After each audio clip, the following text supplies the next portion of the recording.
Vivam! Bem-vindos ao Pergunta Simples, o vosso podcast sobre a arte de comunicar.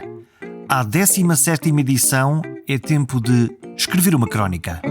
Aqueles pequenos, grandes retratos da vida cotidiana que nos explicam o mundo em 3 parágrafos. Que se comece a escrever a espuma dos dias.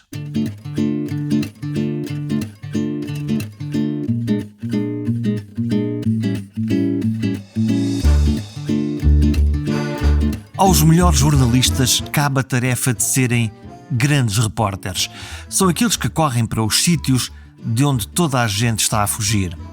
Vão lá emprestar-nos os olhos e os ouvidos e testemunhar as mais das vezes horrores, catástrofes e guerras. Outras vezes, com mais sorte, acompanhar grandes feitos ou eventos algures no mundo. Ferreira Fernandes faz parte deste exclusivo clube, mas acrescentou-lhe uma outra habilidade, a arte de contar por via da crónica. Por ora líamo-lo no Público, antes no DN, na Visão ou na Sábado. Nesta conversa fala-se de sítios do mundo e heróis humanos. Ouvi-lo descrever como anda o Papa, ou porque se irrita com a maneira como os jornalistas cobrem o desporto, é absolutamente delicioso. E vamos fundo nos problemas do mundo, no racismo e outras maleitas. Sempre entre a paixão de um otimista incorrigível e um subtil ranger de dentes. Desde logo, repórter sim, cronista também, mas mais intuitivo confessa-se a escrever do que propriamente um pensador estruturado. Eu sou cronista e sou repórter. Grande pensador disto. Não? Um pensador, sei ver as coisas, bicando-as assim. Um pensador tem de ser estruturado. E nunca o fiz. Por isso é que nunca dei aulas. Não sou.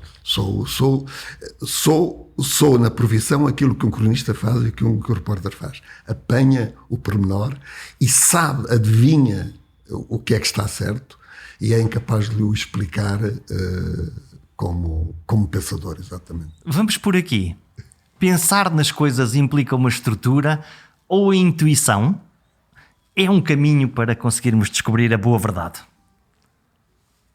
Essa é a pergunta. Essa é a pergunta. Eu julgo que há uma frase batida.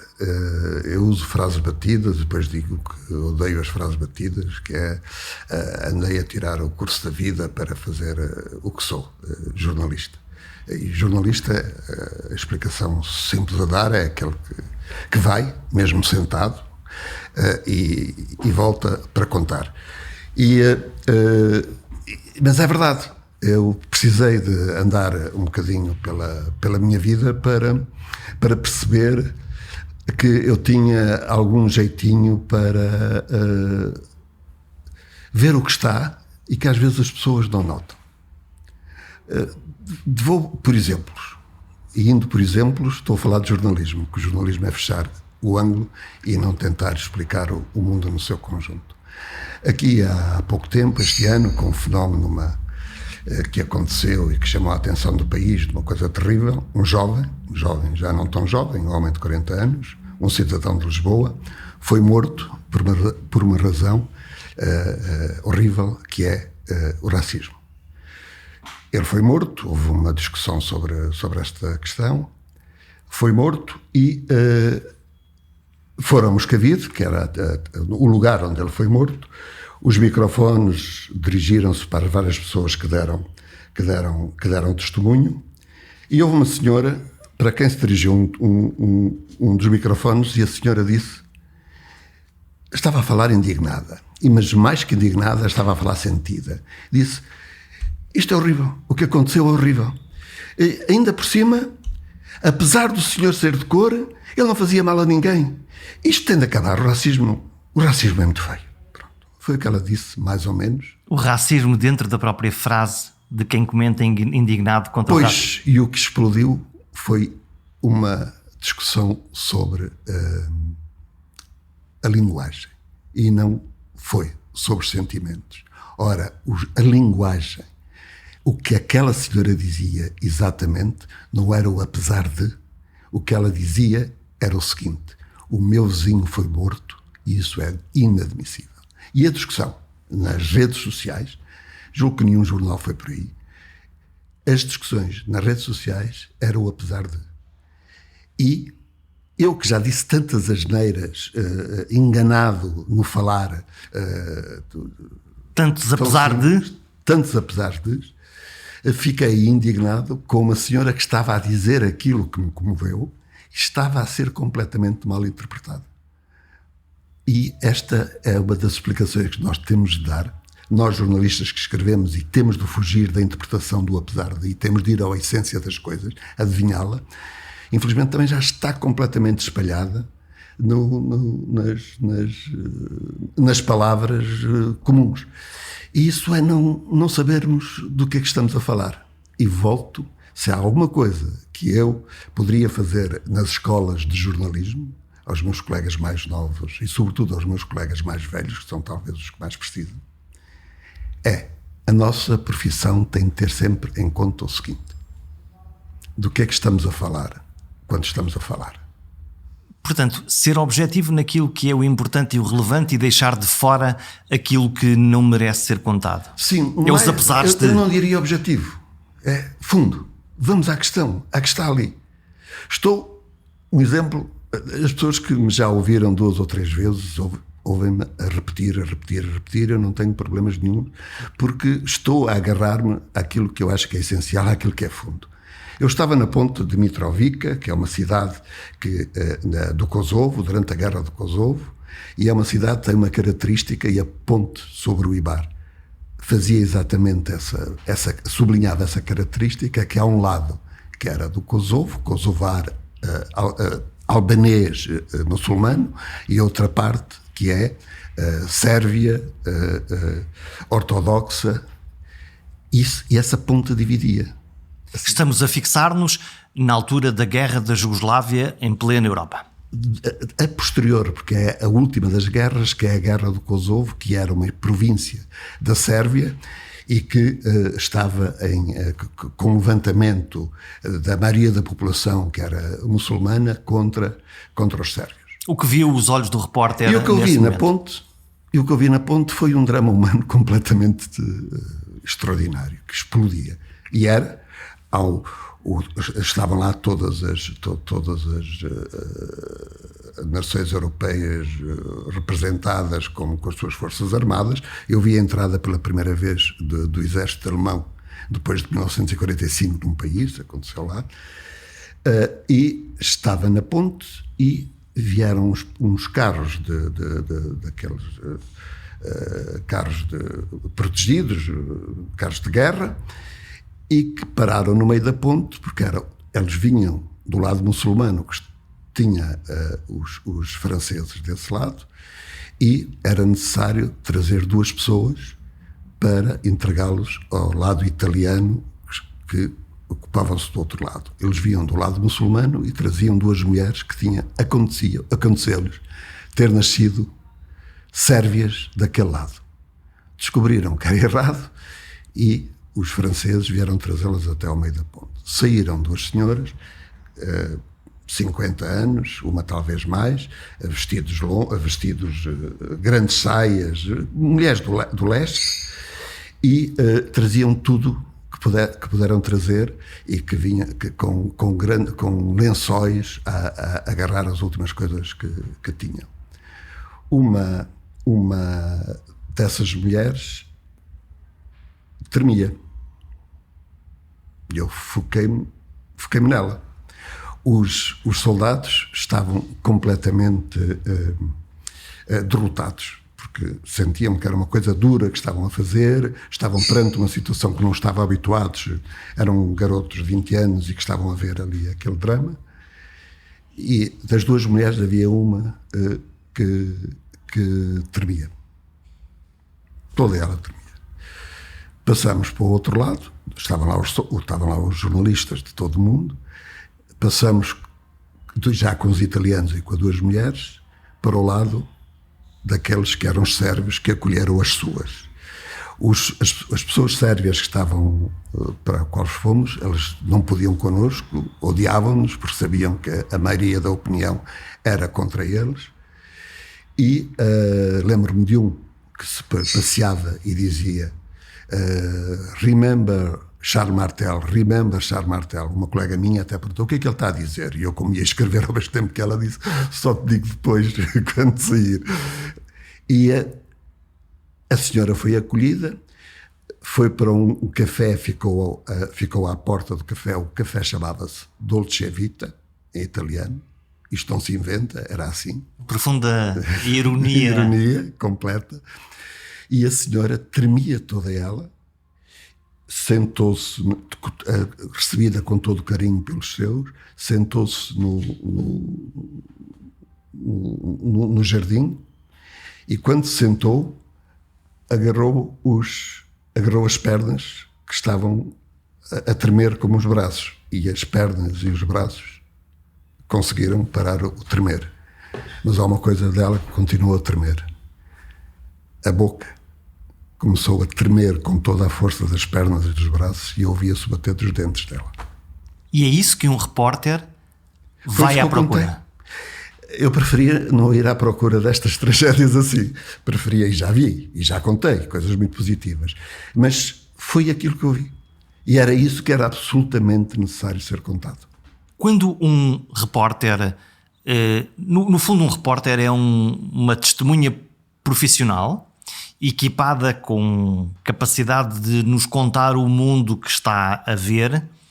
Há algumas ferramentas que qualquer cidadão comum possa aproveitar das artes do jornalismo para contar melhor a sua história. Eu estou a imaginar, às vezes vamos a um tribunal, ou vamos à escola dos nossos filhos, ou vamos a um outro lado qualquer, e nos pedem para contar qualquer coisa de nós próprios, e fica toda a gente um bocadinho perdido, quem não é profissional do uso das palavras, quem não é como o Ferreira Fernandes. Há ferramentas que se possam distribuir democraticamente por todos nós? Eu vou dizer assim, não vou dar essas ferramentas às pessoas comuns, porque a minha profissão é de tal modo necessária que o que é preciso é armar a minha profissão com as ferramentas, as básicas, que muitas vezes não se têm, e não irmos pelos erros que tantas vezes são cometidos. E nós somos tão absolutamente necessários. Por causa dessa razão, temos de nos imbuir o privilégio extraordinário que é de eu ir para sítios onde as pessoas gostariam de estar. E não estou a falar de praias, estou a falar dos grandes acontecimentos, dos grandes momentos. Eu lembro-me de ter visto, quando eu não sou católico, fiquei completamente emocionado quando foi eleito o Papa Francisco. E fiquei emocionado por uma coisa que vi pequena e que vi e repetia depois porque continuei a vê-la. No dia seguinte ele foi dar missa na igreja Santa Maria Maggiore. Eu adoro Roma por várias razões, nomeadamente me ter ensinado muita coisa na tal formação da vida que tive. Eu fui a 3 eleições de papas. Antes disso tenho muitas coisas que contei sobre Roma. Uma das mais extraordinárias foi isso. No dia seguinte do Papa, aquele Papa, novo Papa, que se sabia pouco, a ter sido eleito, eu vi-o chegar à igreja de Santa Maria Maggiore. Parece que ele tinha uns sapatos especiais, não daqueles que os pontífices usam. Os sapatos vermelhos. Mas tinha uns sapatos comuns. Mas não foi exatamente para os sapatos comuns, embora fosse daquele sítio que me chamou a atenção. Reparei que ele andava como uma pessoa normal. Como é que andam as pessoas normais? Andam normalmente. Ou como é que andam os papas que não sejam normais? Os papas não andam exatamente. O Bento XVI não andava assim, o João Paulo II não andava assim, o Paulo VI não andava assim. Eles são, que falei há bocado uma palavra forte, como nós jornalistas somos imbuídos e eles são muito mais imbuídos, na medida que têm 2000 anos, e se pesa, têm 2000 anos de história por cima deles, de grandiosidade e de crimes extraordinários, e isso pesa. E naquele homem vi esta característica. Mesmo o João Paulo II, que tinha vindo como a personificação de uma coisa nova, sou ar de jovem, de força, e de atleta, exato, imediatamente foi ganho pela função. E aquele homem vi, e gosto, já ouvi depois mais 4 ou 5 vezes, aquele andar comum foi o que me chamou a atenção e foi a minha crónica desse dia. Ainda vamos descobrir que a culpa é dos sapatos, que é isso que faz com que os papas tenham um andar especial. A culpa Ou é o peso? Não, é o homem. É o homem. O homem. Somos mesmo cada um é cada um. Isso marca absolutamente. Nós falamos aqui sobre comunicação. Há uma coisa que o Papa Francisco, Jorge Bergoglio, antes de Papa, fazia lindamente, que é, ele faz uma clara ligação com o seu público, que eu acho que nem para ele nem é público, com as outras pessoas. Ele faz ali uma ligação muito, muito, muito especial. Pois, eu não sei, não tenho... Vemo-lo nas ruas, vemo-lo a falar com as pessoas, vemo-lo como... Exato, lembro-me que ele reagiu até de maneira um bocado violenta com aquela senhora que o agarrou, mas depois ele vai pedir desculpa, mas até o facto de ele ter reagido da maneira violenta, como eu reagiria se alguém numa situação pública me agarra, foi tão como humano. A senhora estava a fazer... Pois, não, ele foi Bergoglio, não é? Foi aquele homem de Buenos Aires que parece ter sido sempre. Esta verdade não se inventa. Esta é uma expressão sua que eu usou há bocadinho, que é uma expressão do compromisso. Mas tu tinhas-me feito uma pergunta anterior, que era o que conselho é que eu poderia dar às pessoas. Tal e qual, e eu vinha à procura. Então eu daria, e como eu disse, não vou perder tempo a dar conselhos às pessoas em geral, porque é absolutamente necessário armar os especialistas para não fugirem de pelo menos o básico que devem ter. Quais são essas armas? Quais são esses básicos? Vou só dar uma para os alunos de jornalismo que nos estão a escutar. Agora menos, porque infelizmente vamos deixar de, cada vez menos fazemos reportagens longas e dos anos 90 dormi mais vezes com o meu colega jornalista, os fotógrafos, do que com... Já vamos às ferramentas. Em que sítios memoráveis esses para dormir para onde andaste? Há um sítio que me é completamente marcante, porque é o meu sítio, é a minha pátria, é a pátria da minha infância, é Angola. Estive lá na guerra, estive sem ser guerra, e é o meu sítio privilegiado. Foi onde fiz a reportagem que mais me interessou fazer, é Angola. As razões são pessoalíssimas e não são só jornalísticas. Mas queria dar o tal conselho. Vamos aos conselhos, voltamos aos conselhos. Vou dar um fundamental. Não falem do taxista quando vão de reportagem. É que ia-se de reportagens, partia-se de reportagens, se aterrava-se e começava-se imediatamente a escrever sobre aquilo. E perguntava-se se um tipo que podia ser extraordinário, podia ser um primo do czar russo que encontramos e que tinha uma história para nos contar. Belíssima história. O encontrei e, portanto, calei-o sempre. Isso era o quê? Uma preguiça? Não era uma preguiça. Para já era uma pobreza. Somos pobres, estávamos pouco habituados aos trabalhos longos e trabalhados, e então, muitas vezes, o editor, o chefe de redação, o diretor pedia-nos, mandas logo Manda-me uma história. E a história era-nos contada, e ainda por cima, com ingenuidade, o jornalista dizia, então, um taxista, e de vez em quando punha o nome, eu inventava, e dizia o que quer que seja de uma pessoa que não tinha nada para dizer. E o contraponto disto é, se vamos para sítios que são tão importantes para nós para lá irmos, temos que pôr a mão dos bolsos e tentarmos apanhar alguma coisa desse sítio, para além de ler muito antes e falar com o máximo de pessoas possíveis, quando é possível, mas, sobretudo, não ir pela facilidade e termos a consciência, é de tal modo extraordinário, privilégio, irmos para ali e para falar para dezenas, centenas, milhares de pessoas, que devemos fazer isso o melhor possível. E o melhor possível é apanhar o que há de real. As coisas técnicas que obviamente são críticas para contar uma boa história, o saber perguntar, o saber ouvir, que são importantes. E a coragem, Ferreira Fernandes? A coragem de ir para sítios difíceis, de fazer as perguntas difíceis a quem não gosta de perguntas difíceis? Já fiz quando fazíamos congressos jornalistas, fiz um texto e falei sobre ele, sobre a necessidade de não nos arrogarmos, não nos ousarmos dizer que é preciso coragem para isto e para aquele outro, porque se os sítios são difíceis, nós não somos nada, a nossa vivência não é nada difícil comparada, em princípio. Portanto, há situações que não são assim. Quando foi daquele partido ultra muçulmano, o FIS, só não ganhou as eleições porque houve um golpe de Estado e que não deram e que não permitiram que eles ganhassem quando tinham ganho, e felizmente não permitiram que eles fossem para o poder.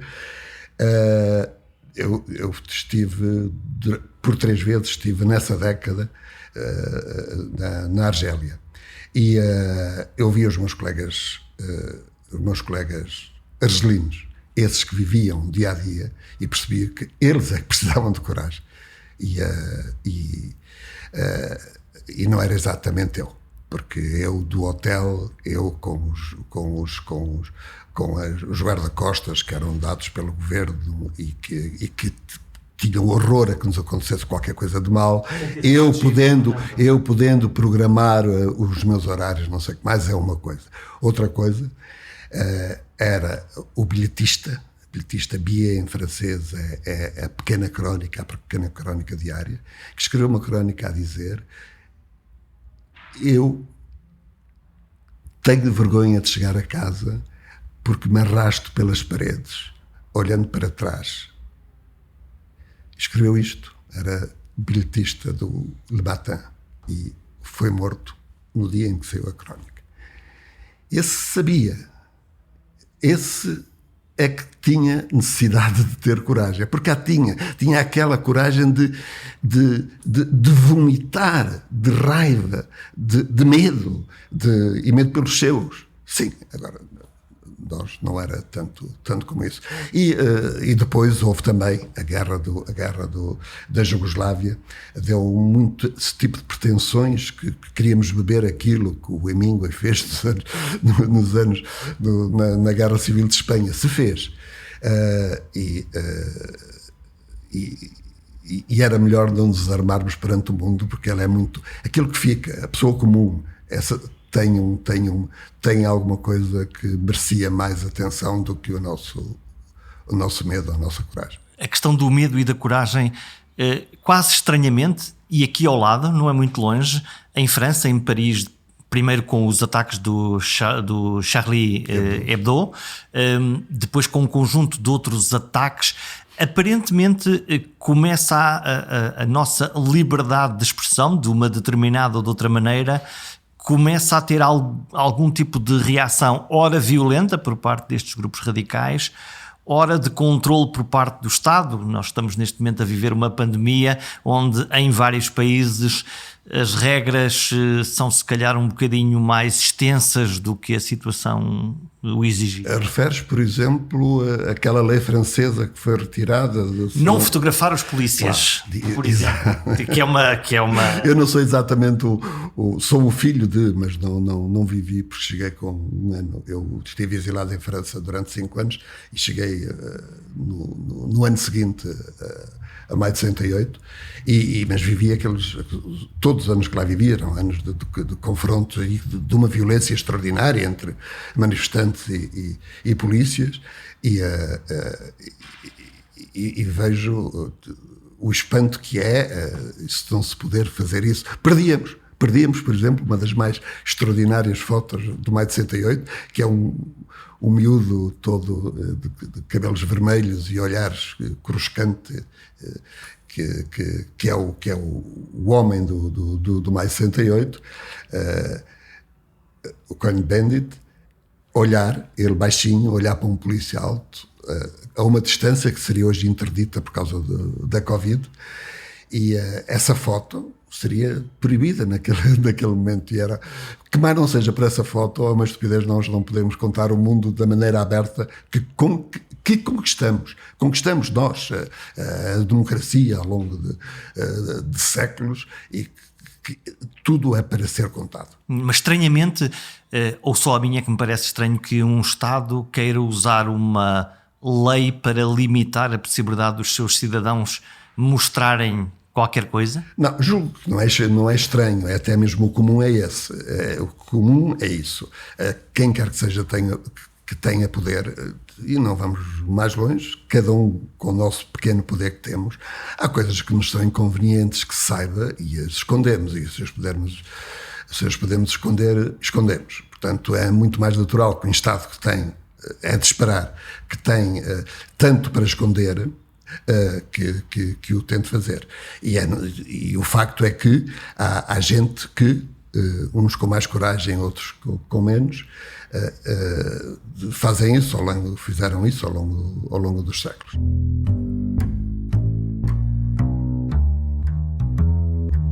O problema da liberdade e do poder, sempre com a tentação de tudo se manter sob controlo. Mas o conceito de vigilância e de narrativa é agora mais amplo. Todos podemos contar a história. Pegar no telemóvel, fazer um direto, tirar uma foto. Em milhares de imagens captadas todos os dias, muitas são notícia. É o tempo do cidadão jornalista, porque estava lá, porque pôde difundir o seu olhar, o seu ângulo. As redes sociais deram um amplificador às vozes dos cidadãos. É bom, é ótimo, porque permite que nós saibamos mais. O que não pode é de todo impedir, não pode é dizer não pode é que isso sublinhe a desnecessidade agora dos jornalistas, porque a nossa função não está preenchida por essas pessoas. Está, provavelmente melhorada por essas pessoas. Isso acrescentada. É tão simples como isto. Eu sei, outro dos meus lugares de reportagens, reportagens nas calmas e belas, porque é um país lindíssimo.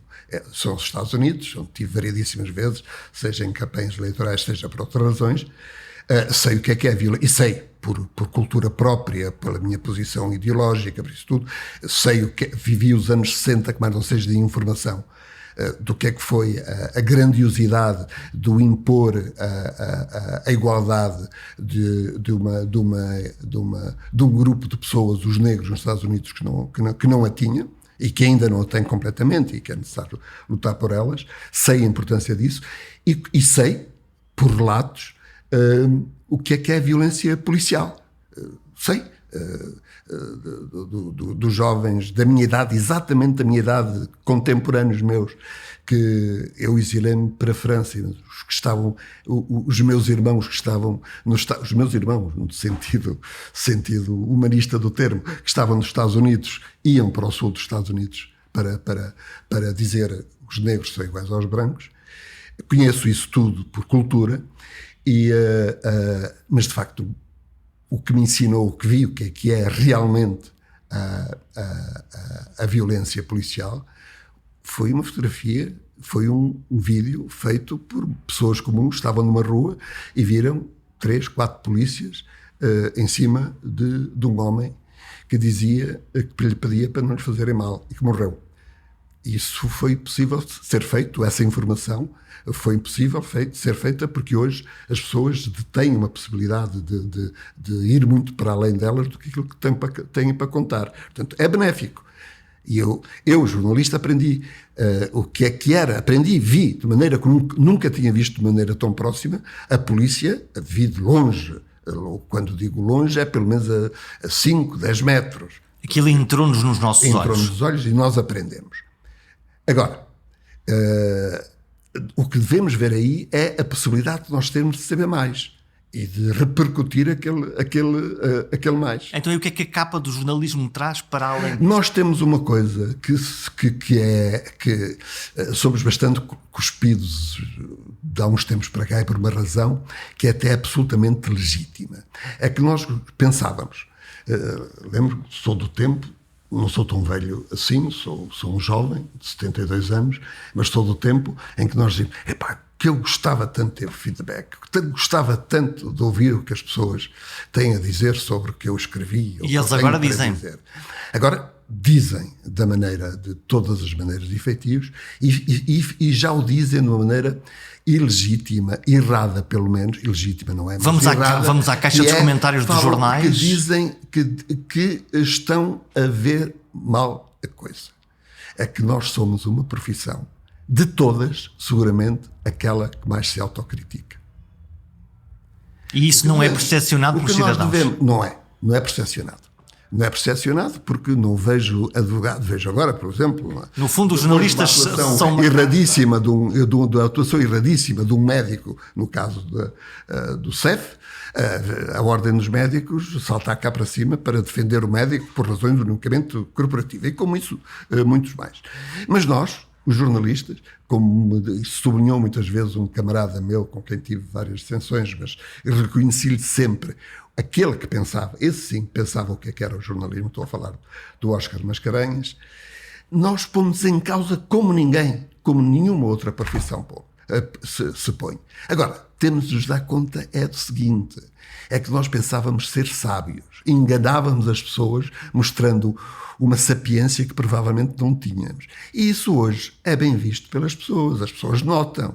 As pessoas veem os nossos erros. Há um nível de informação e de conhecimento e muitas vezes, quando nós ousamos entrar em territórios mais específicos, há pessoas que são desse território e que nos sabem mostrar que nós somos ignorantes. Todavia, ao jornalista cabe uma coisa difícil da vida, que é transformar, simplificar informação muito, muito complexa para públicos que não são exatamente esses públicos, não é? Explicar ao médico que é medicina... Acredito pouco, e não gosto quando os jornalistas se dizem específicos. Eu sou daquela área, ou daquela, porque é bom que saibam de todas as áreas, e algumas mais específicas, por gosto e por razões quaisquer, não interessa, mas o que eles devem é nunca esquecer que têm de ser generalistas. Não por eles, porque aquilo, por mais que saibam de uma coisa específica... Será sempre muito pouco. Não. Tem de ter em conta que isto é um jogo a dois. É uma dança a dois. É o jornalista e é aquele que ele informa. Portanto, o que ele tem de dizer é que seja percebido, compreendido por aquele para quem ele conta. Isso tem de ser sempre feito. E é um dos erros que muitas vezes nós caímos, é porque sabemos muito de alguma coisa sobre essa coisa. Enchemos-nos de nós mesmos. E se calhar por causa disso é que eu fiz, a esse nível sou bastante humilde, sou mesmo. Fiz a minha carreira em duas coisas onde tenho uma atenção tremenda para quem eu escrevo. E sou repórter e sou... cronista. E dificilmente eu seria um bom entrevistador. Fiz muito poucas entrevistas na minha vida, por várias razões. E uma delas é essa. Porque o outro lado normalmente é muito específico e eu não saberia como dar a volta para o passar. Mas um repórter passa a sua vida a fazer perguntas. A fazer perguntas, mas não a pô-las depois. É depois muito bem a encontrar. Tende a encontrar naquilo que elas são de facto para serem contadas, mas também daquilo que o jornalista, se for bom jornalista, adivinha. É esta a questão que tem de ser, ter de ser discutida. No escrutínio dos jornalistas, neste tal feedback, neste tal retorno do que é que as pessoas pensam do trabalho dos jornalistas, abrindo qualquer jornal, se forem os desportivos a coisa ainda é pior, as caixas de comentários e os Facebooks das pessoas estão acirradas de uma linguagem, de uma forma...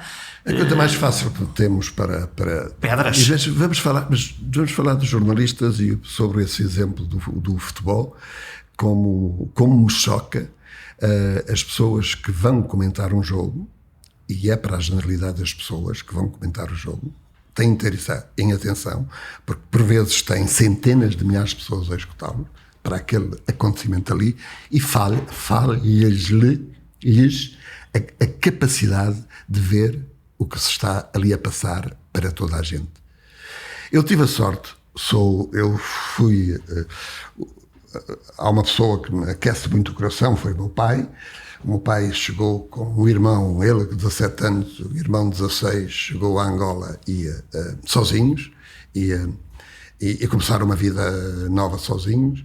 Gosto muito da vida dele, gosto muito dele, e eu naturalmente devia ter sido do Futebol Clube do Porto, porque ele era do Porto e era portista. Uma boa velha tradição familiar de pais para os filhos. Arranjei um bom pretexto para outra coisa, e é um bom pretexto que me acalenta também o coração, porque me acalenta também a cabeça, é que me tornei benfiquista por causa dos sucessos, em parte por causa dos sucessos que o Benfica teve europeus em 1960, 61, E todas as crianças 62, gostam de ser do clube que mas ganha. por outra razão também, porque eu exatamente era de Angola, e ver e saber que havia um negro, um mulato, enfim, escuro, a mandar numa equipe de futebol, que era o Mário Coluna, e o estádio ver que quem mandava ali era aquele homem, e que quem ia marcar um livro ou qualquer coisa assim ia perguntar ao Sr. Mário Coluna, o estádio percebia que era aquele o patrão. E isto já contei à minha filha, disse-me a primeira vez: e então, pai, isto não estou a ver. Pois tu não estás a ver, mas eu estou a ver. Antigamente não, isto era absolutamente novo. E isso foi uma novidade que merecemos, que temos a obrigação de agradecer ao Benfica, de ter mostrado isso pela Europa fora. O Mário Coluna a mandar. Um não branco, um negro, a mandar numa equipe branca nos anos 60, andou a dar essa lição quando Portugal não era democrata. Num país colonialista que era na altura. Essa ambiguidade é absolutamente extraordinária a ter em conta. Então, dizia eu, quando vim estudar para Portugal em 1965, vim estudar para cá, para a universidade, fiz-me sócio do Benfica naturalmente e fui ver o primeiro jogo da minha vida, foi um Benfica-Manchester United. A isso chama-se escolher bem. Escolhi bem o jogo, muito embora, quando eu estava a ver o jogo, sobretudo quando se aproximava do fim, à minha volta havia só homens a chorar e a rasgar os cartões do Benfica, porque estávamos, no fim, levamos 5-1.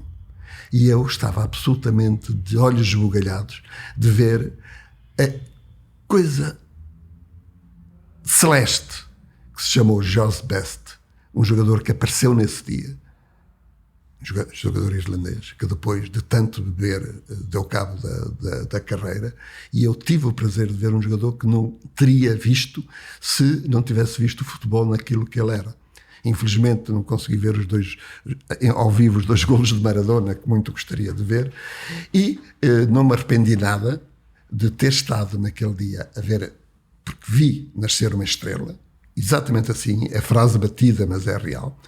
Vi o Jorge Best nascer e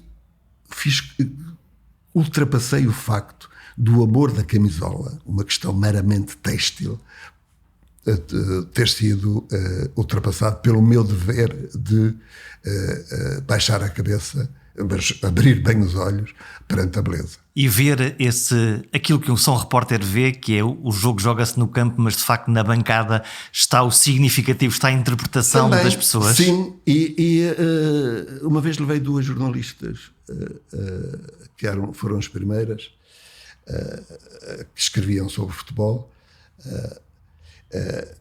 Uma era uma camarada minha do jornal, outra era a Pinhão, e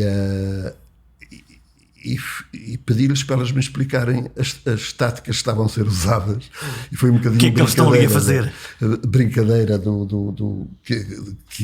dessa reportagem, mas era através delas, através dessa coisa que elas não abusavam, porque eram boas jornalistas, não abusavam na narração das táticas, mas incomoda-me de sobremaneira quando as pessoas que estão nas televisões e a falar para essas centenas de milhares de pessoas se põem a falar com termos que não podem ser descritos. Cada macaco no seu galho. Acho muito bem que entre eles consigam ver e explicar e dizer que... Estamos a falar de quê? Das táticas? Do 4-4-2, da defesa das volantes e por aí fora? Todo esse tipo de questões, e depois são incapazes de ver os pequenos pormenores que ali estão e são incapazes de ver e calar, ou então pôr-se unicamente aos berros com com qualquer dos golos, o roubado. Fazer um relato aí é diferente. Fazer o relato daquele golo do Maradona, que finta da maneira como fintou sete jogadores ingleses. Maradona é um tema fascinante para mim, porque Maradona é isso, é o herói e o anti-herói. Ele morreu recentemente, fez coisas absolutamente mágicas, e eu li nas notícias comentários que sim, apesar de ser uma estrela, mas também era um alcoólico, mas também era um toxicodependente, mas também era... Este é quase uma narrativa de anti-heróis, ou é não ter percebido nada do que é que aconteceu? Não, era também necessário falar disso, porque ele é filho disso. Ele é filho disso, é um homem que nasce num bairro de Buenos Aires paupérrimo,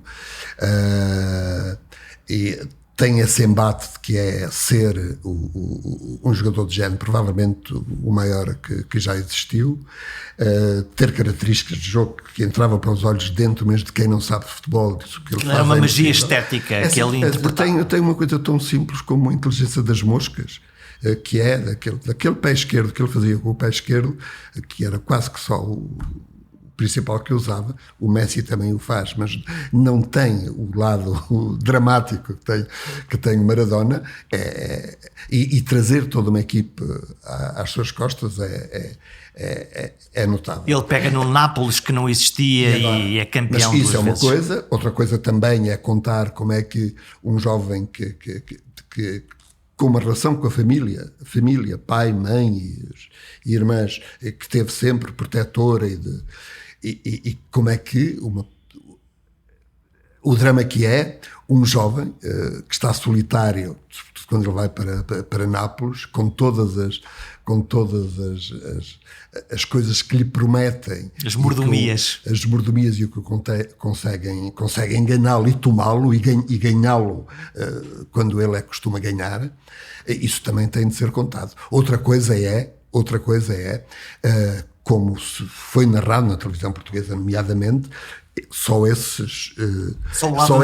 esse lado negro sublinhado, e de vez em quando dizendo, só lembrando, sim, mas estamos a falar do maior jogador de futebol de sempre. Não, para se contar aquele maior jogador de sempre, tem de se deter sobre como ele foi mesmo o maior jogador de sempre, e contar isso como...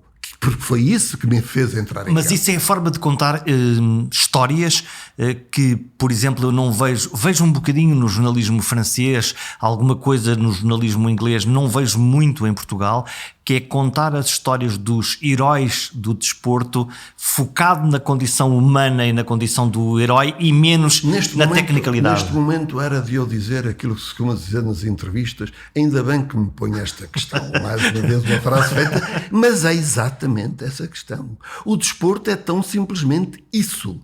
É muita coisa mais, nomeadamente o que os desportistas fazem e o excepcional que fazem. Mas na questão social do desporto, o que ele são heróis. Volto a mim, sou a principal pessoa em tudo quanto eu escrevo.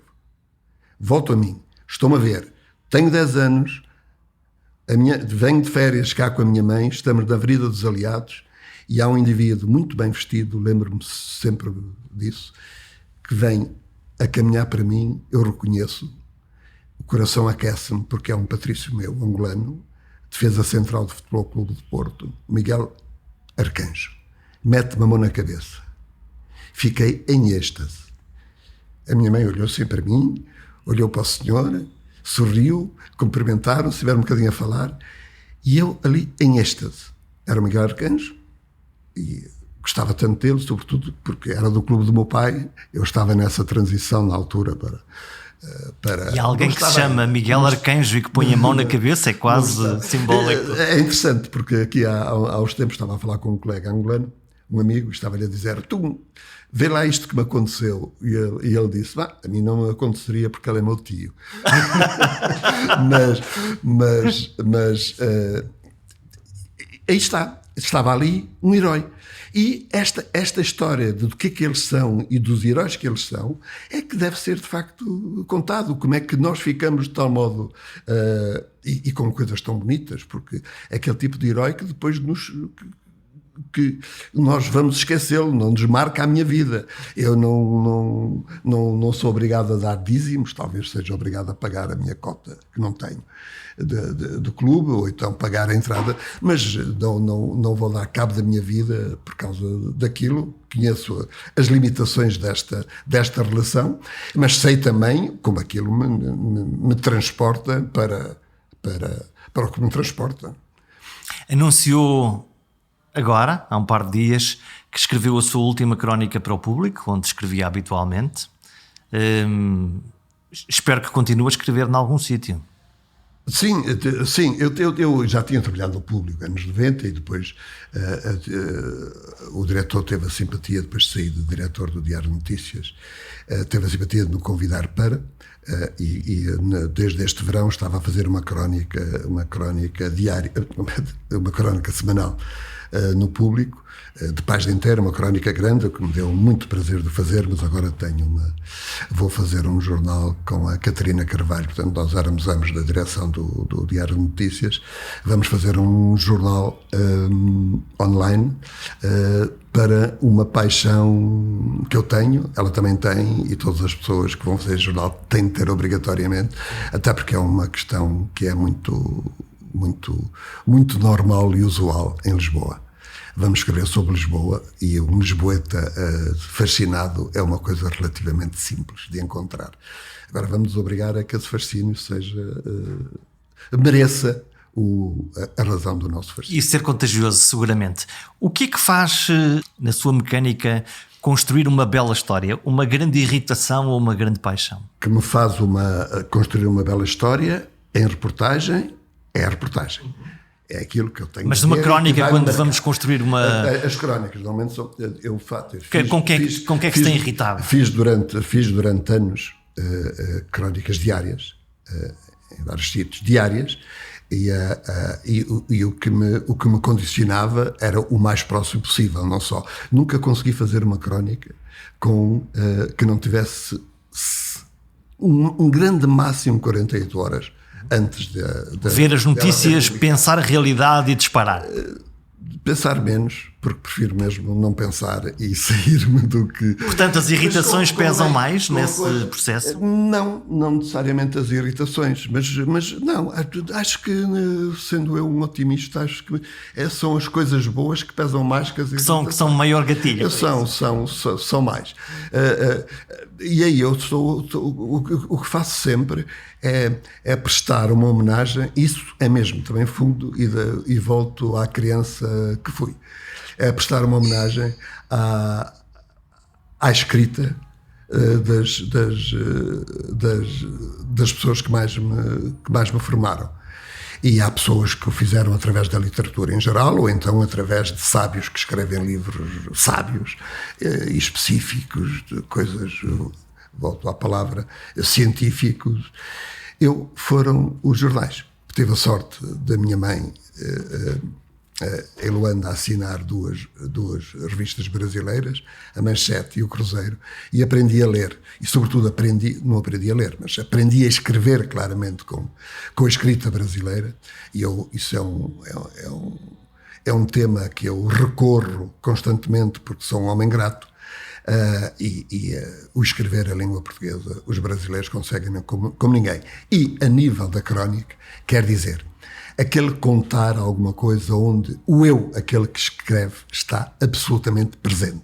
Uma crónica nunca é uma informação, a palavra foi dita há bocado aí, do objetivo. Não, ele está absolutamente, aquele que escreve. O personagem fundamental da crónica é seguramente a primeira pessoa do presente, do indicativo, aquele que assina. Depois, tudo mais, pode ser tudo mais. E o que as crónicas têm de interessante, eu sempre as vi como isso, é que a liberdade é completa.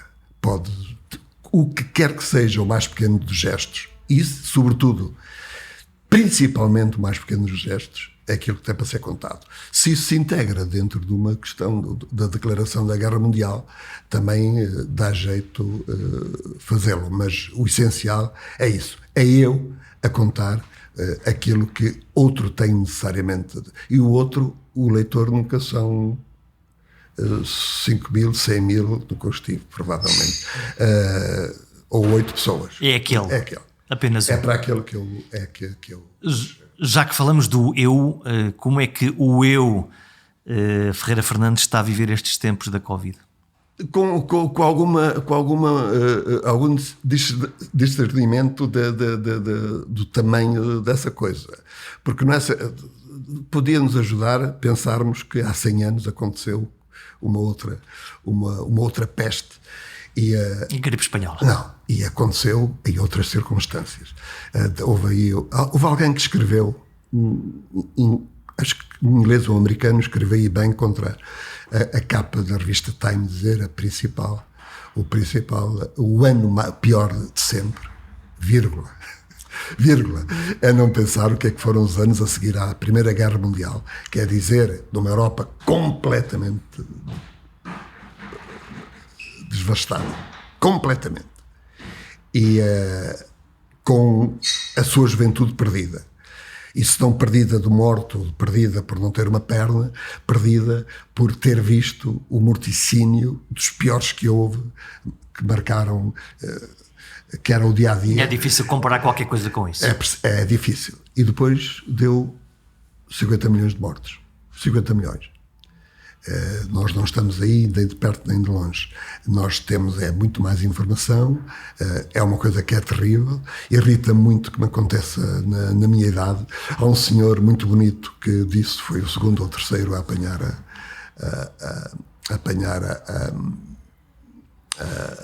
a vacina em Inglaterra. Ele chegou aos 90 anos, porque raio, também agora podia ir um bocadinho mais longe. E custa ver, sim, mas acho que é possível aguentar-nos e não devemos dramatizar e devemos ser responsáveis. Haja esperança e sigamos com prudência, mas otimistas. Provavelmente nem o melhor repórter do mundo imaginaria que, ao invés de ir lá longe contar a história de um vírus exótico numa tribo longínqua, o próprio do vírus fez as malas e decidiu invadir o planeta em poucos meses. Se isto fosse uma crónica, só podia ser negra e penosa, pelo menos nos tempos iniciais, ou então escrita em casa entre confinamentos intermitentes. Haja esperança que isto há de passar. Entretanto, aproveitem, visitem o perguntasimples.com, deixem um comentário ou subscrevam o podcast.